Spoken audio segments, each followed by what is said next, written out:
Hi, I'm Joe and I'm a teacher. How about getting into the festive spirit by making Christmas hanging decorations using the air drying dough from YPO?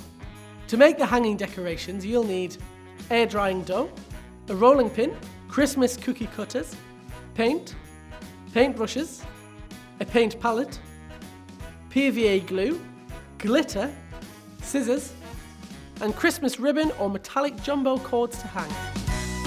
Take your dough out of its container and roll to 1/2 inch in thickness. Take your Christmas cookie cutters and stamp your shapes. Make sure you poke a hole in the top so you can hang the decoration from the tree. Let the dough dry out for 24 hours.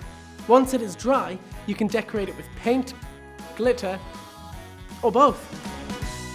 To finish, thread your chosen string through the punched hole and tie a knot. Then they're ready to hang from the tree.